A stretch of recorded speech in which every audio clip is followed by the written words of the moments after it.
Hi, welcome everybody to my podcast. Today I have a special friend with me. Her name is Carmen Colon. She is an amazing realtor here in Puerto Rico and in the States. This conversation is going to be in English and Spanish because this is what it is.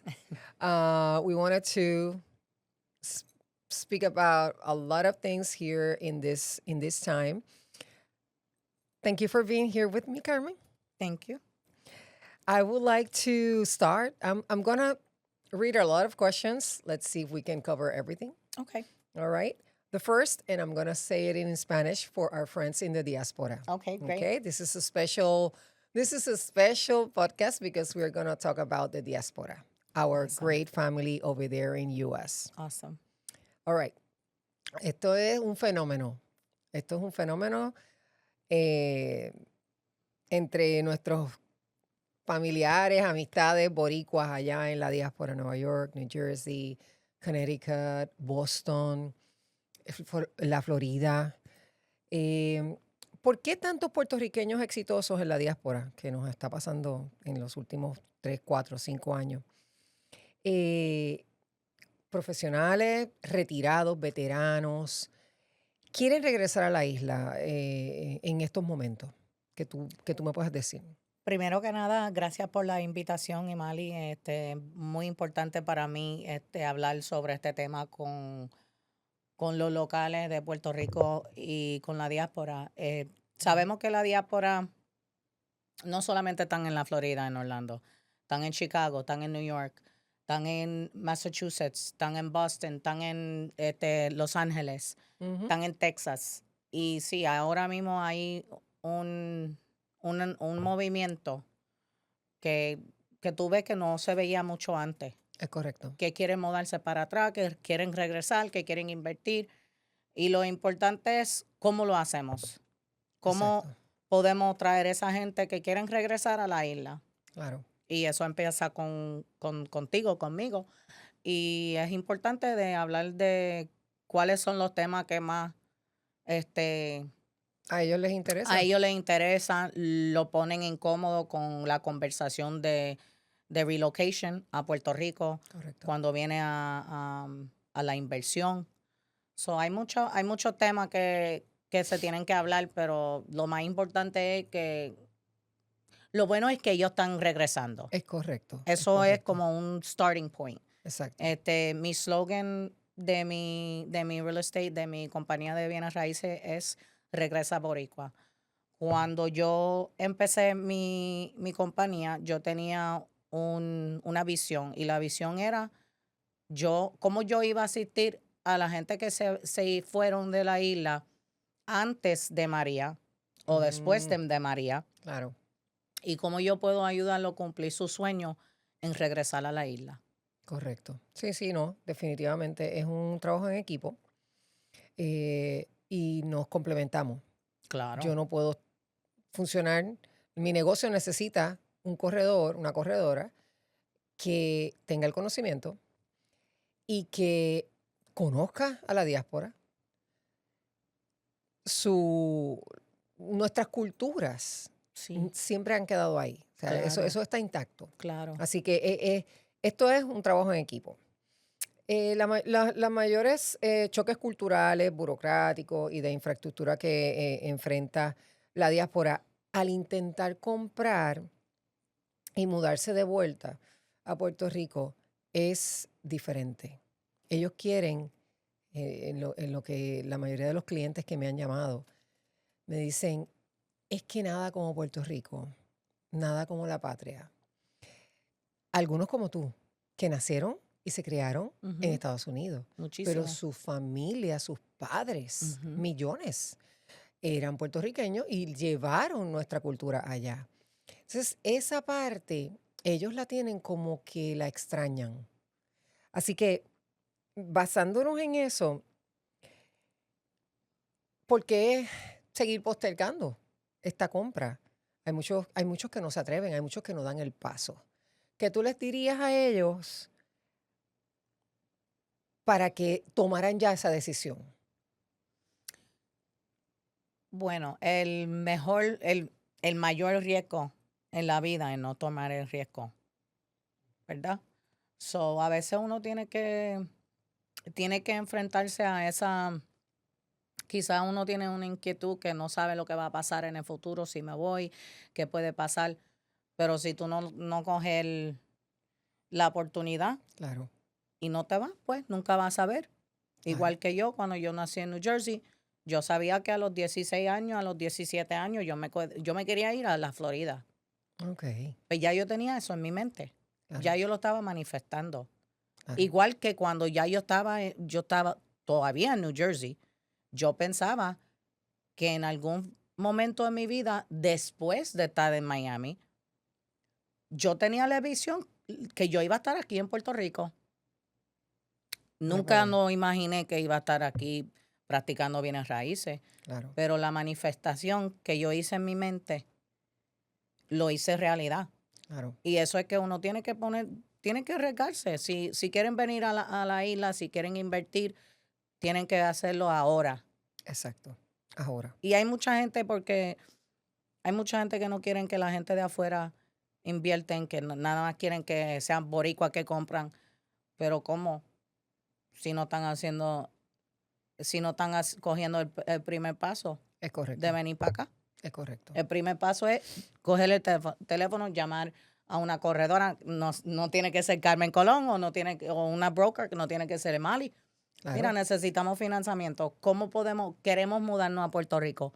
¿Cómo empezamos? ¿Cómo lo hacemos? ¿Cómo lo hacemos? ¿Cómo lo podemos lograr? Prepárate. Preparación, Es correcto, es correcto, logistics, todo. es ¿Cómo lo voy a correcto, hacer? es correcto. Es un reality check en las decisiones. Claro. ¿Cuántos clientes yo no tengo que yo atiendo que pasan años, pasa un año o dos en lo que se preparan en todos los sentidos, Ujú, económicamente, crediticiamente, para poder venir a Puerto Rico y estar ujú, tranquilos? Algunos compran primero el second home en lo que se retiran. ujú. ¿Por qué? Por muchas razones. Número uno, en el momento que estás trabajando, yo te cualifico con ese ingreso que es con lo que tú calificas. Si te retiras, el ingreso es menor, así que no va a poder comprar la propiedad que en ese Claro. momento puede aspirar. Así que orientación, preparación. Oye, Carmen, let me ask you this question. Many borrowers in U.S. are still sitting on the sidelines, waiting for the interest rates to drop, which we know they can't because that is another subject, but we cannot have a lower interest rate right now. Or for a real estate bubble to burst in Puerto Rico. Why they're waiting? Why this waiting is so dangerous? It's a dangerous game in our current market. So why do you think it's a? What is your opinion regarding that? I believe that the waiting game is a dangerous strategy because the prices in Puerto Rico are driven by a severe Lack of lack of inventory right now. inventory. Correct. Um, we can't we can go by a speculative credit bubble. That's not Correct. going to happen because everybody can speculate there's going to be a bubble. There was speculation that there was going to be a bubble in Miami 2 years ago. It's correct. Where's the bubble? Where's the bubble? There's still all these huge companies moving to Miami right now. There is no bubble happening. There is not going to be a bubble here either. Why do I say that? Because there's so many tax incentivized individuals that want to invest in Puerto Rico Correct. that I don't see the economic stability getting. I don't see it weakening at any moment. Not at I all. see these buyers that are driven by these tax incentives. Whether people want to look at it or not, this is what helps the island keep afloat. It's correct. This is why we are where we are at. Because prior to Maria in 2016, 2015, there was an exodus Oh my God. from the island. It's correct. Nobody wanted to stay in Puerto Rico. Mhm. And after Maria, more. And after Maria, more. More. But after Maria, we saw the people seeing the opportunity because there were so many cheap homes at the time. Correct. And then on top of that, we got COVID. Oh, yes. So now all these factors have driven these buyers here to the island, and it's caused a frenzy. I don't see the prices dropping at any moment, nor do I see the interest rates dropping. For example, I had a listing in Cabo Rojo in the wintertime. There was not a lot of movement on the listing, and I was a little worried. I felt, what am I doing? Am I not marketing enough? Is it not getting to the people? Is it Cabo Rojo? It's not Cabo Rojo. Cabo Rojo is a beautiful town, highly sought after. And I noticed right after December, a spike in interest on the property that I was listing. Why? Well, because they made some permits. They approved some permits for some projects in Cabo Rojo, which will have a huge impact on that region of the island. Correct. The development is going to be insane. Many are opposed to it. Many are in favor of it. But what I will know and tell you is that from that approval, the prices in Cabo Rojo increased by 53%. Wow. It's insane. 53%. That's insane. That's just insane. in that region. Yes. And then we talk about other places like Arecibo, where my family's from, where the prices were never over 150,000. Now, that has one of the most expensive prices, where the average home is selling for more than 342,000. It's correct. So It's correct. I believe that the waiting game is not the best game. I always say, if you want to buy and wait. Don't wait to buy. It's correct. It's correct. Oh, that is a nice punch. Thank you for that. Thank you for that. All right. Let me see. I want to know something else. If a mid to high-end buyers decide to wait another year to buy a home in Puerto Rico, what does this translate in terms of purchasing power and inventory? Well, basically, it's exactly what you just said. They're not going to have, the purchasing power is going to be much less than what they have now, and the inventory is going to be much scarce. There is a lack of new development going on. There's but only so many homes people can purchase here in Puerto Rico that are habitable. I know. We are experiencing this is the time where we need so much new construction. New construction, new developments. We need also someone who does something in the government to release these properties from being abandoned for 30, 40, 50 years so people can buy those properties and do it as their primary residence. And those are 300 something. It's more than 350,000. I know that Cream right now has started a lottery where they're going to be looking for talk about that. I believe it's over 52,000 properties right now that are basically in the cloud, in the air. There is no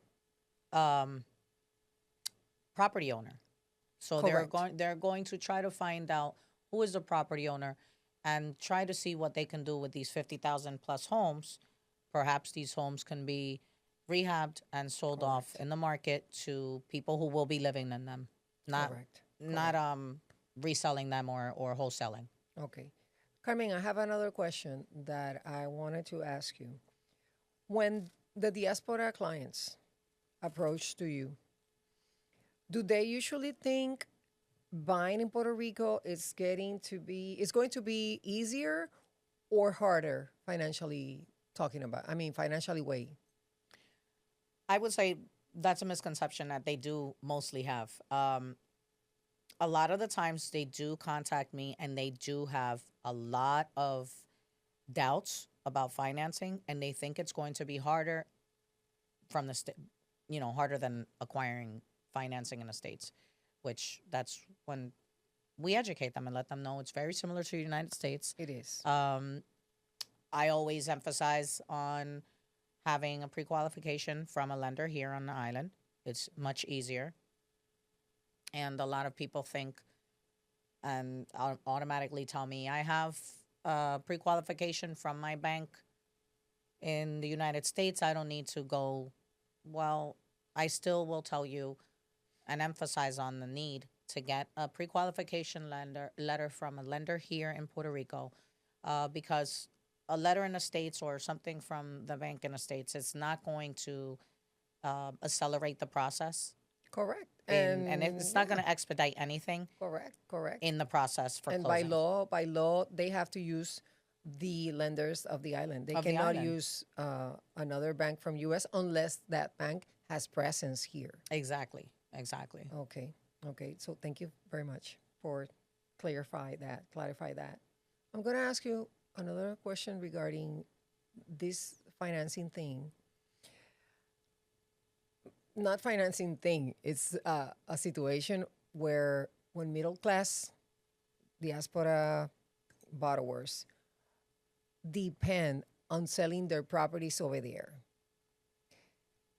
it's basically a timing thing. So, what would you say to them, and how do you direct them so they can, let's see, the word is how they can relax in this situation of looking for financing, and at the same time they have to sell the property because with that they need the cash from that property to buy in Puerto Rico. Correct. I think it's very important for, if a seller is in this position, a seller because right now they're sellers, right? Mm-hmm. They're trying to sell their home, whether it's in Florida, in New York. I think it's really important that there's a lot of communication between all parties. Mm-hmm. There's going to be contingencies, financing contingencies on the purchasing party, on the purchasing contract. There's going to be many factors, and it's not something that can't be done. It's done all the time. It just has to be done. Everybody has to be collaborative and have to have a lot of communication. So you might have to have communication with the realtor who's selling the home in the States and see where the timeline is. If they have an extension, then it's going to roll over to us on our side as the purchasing side. Right. So it's not something that's difficult. Actually, you did a pre-qualification for a purchaser, a client that I have, Gilberto. Correct. He is a VA loan. Mm-hmm. He is in the process of actually selling his home It's correct. in Tennessee. In Tennessee. So he's going to sell that home in the interim while I'm already looking for a property for him. Correct. So the minute we go under contract, I'm hoping that he would already have his home listed. Others have it, they Different do way. the different, timeline. They'll first list their home and still look and do a simultaneous close. There's many ways around it. It's not impossible, but it is challenging. But it could be executed as long as everyone is collaborative and communication is key. Perfect. I agree with you 100%. Carmen, I want to ask you this question because sometimes it's emotional. We help so many people. Mm-hmm. What is the most rewarding part of helping a Puerto Rican family finally touch down in Puerto Rico and get their keys? I think the most gratifying part of helping any member of diaspora is seeing them at the closing table, having their keys, signing those papers, and getting to their home. This is not just a real estate trend. Moving Correct. to Puerto Rico and buying real estate in Puerto Rico is not just a real estate trend. There are many people that it's a lot deeper. It's about the cultural connection. It's Correct. about reconnection. It's about reclaiming. Correct. It's about investing, maybe giving back, because many of these people who are possibly retiring, they have trades that they would like to come here and apply them here where they're needed. So a lot of the times it's not just about coming to the island and investing and buying a house to Airbnb. Correct. Because there's a lot of misconception about that too. A lot of the people that are coming back to the island want to reconnect to the island, want to reconnect to their roots. Correct. They want to have what they once had or what they never had, like myself. I just came to claim something and see something that I've always heard about when I was little by my grandparents or my parents. So here I am, Correct. And I think that's the best thing for me at the end of the day. And I get teary-eyed because it's a gratifying thing to help somebody To get a house. to reach their goals and get that dream, Correct. Correct. the not a lot of people, not a lot of agents are, they're not here for they're here for the commission. They're not Correct. here for the connection. I understand. I make the connection with my clients. I know what their needs are, what their dreams are, and what their long-term goals are. And that's what we're here to do. That's what you are here to do. That's what I'm here to do. Yes. We're working together to get myself a property, to get my friend Crystal a property. So I think these factors are very important when you're dealing with a diaspora. Sure. A lot of people think that they're just coming to colonize. A lot of people A do. lot of people think that. But- I know. And I say this because I know I'm on that side. I know. And a lot of my buyers are people who want to invest in the island and come and do something good for the island. Correct. And let me tell you this part also. I have many borrowers from the diaspora. They have never had the chance to buy a property in U.S. And they have the chance to buy a property in Puerto Rico. I have many borrowers. They've worked hard and they've been always renters. Always. And they want to buy now. And Here. they had the chance to buy here. And when we close, it's something so special. And let me tell you, you became friends, and it's like an extended family. Yeah, you become friends with them. Yeah. Then I have borrowers from years ago with that situation that they never had a property in the U.S. They got retired, and they finally have their own property here in PR. They called me. They refer a lot of their family members. Sometimes they just call me to say hi. Hey, how you doing? We haven't spoken in a year, whatever. Whenever you want, you can come home. That is priceless. It is. That is It a is. very, very satisfaction. So those tears, I understand. Our job is I- very I important. understand, Our job yes. is a very important. We have a very important role, and sometimes I don't think we look at that. I think we overlook the importance of our role Yes. in this real Yes. estate industry. I used to have many years ago. I used to have a boss, a manager, which I was afraid of her all the time because she was really She was tough. she was tough, but she always said something to us in every meeting. She always said, "Don't forget that what you are doing is helping families, human beings. They are not robots. They are not a piece of furniture. They are families. Do not get into these situations where you think that that person, it's a file, it's a No. loan, it's a human being with kids, With emotions. with emotion, This is with the biggest situations. decision ever. Some of them may be sick." Correct. And she used to say that in every single meeting. I was always afraid of her. I will be afraid of her forever. But if I see her, I will run to another side. But those words, it kept in my head, and transform the way I see my borrowers.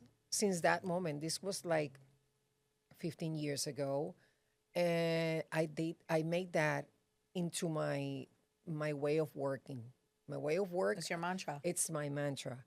So I know exactly how you feel, and those tears are real. I know. I know. Especially here in Florida, I did commercial real estate, so I didn't connect. Correct. I didn't Because connect. The commercial is commercial is different. black and white. If the It, numbers don't work, it doesn't work.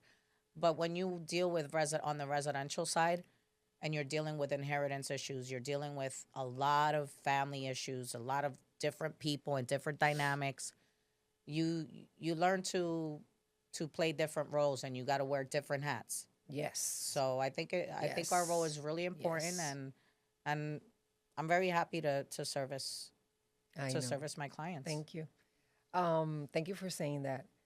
Um, if someone in Chicago, New York, Miami is watching this episode today and feels that pulls to come back, what is the very first thing they should do this week? The very first thing that you should do this week, if you feel that ancestral pull and you'd like to come back to Puerto Rico and reconnect with your roots and invest in this beautiful island and get a piece of heaven, you need to contact me, Carmen Colon at Colon Real Estate Group, or Mali Vaz with Fembi. Thank you so much. Thank you. Thank you, everybody, for being here. Um, thank you so much, Carmen. Thank you. Thank you for I having hope we me. can do a lot of more of this because I know a lot of people in the diaspora need to clarify. And if you guys have any questions, you can always go to emalivas.com. You can send me text. You can either text me on my cell phone, which is area code 787-526-6330. I will always answer your calls and your texts. I hope you have a great day and thank you so much. Well, thank you so much. Thank you so much, Carmen, for being here. If you guys have a question, please don't hesitate. Text me or call me. My phone number is 787 area code 526-6330. You can also email me and go to my website, emalivas.com. Don't hesitate. Call or text me. I will always return calls and return messages. And I'll be here for all of your questions. And thank you, and I hope to see you soon.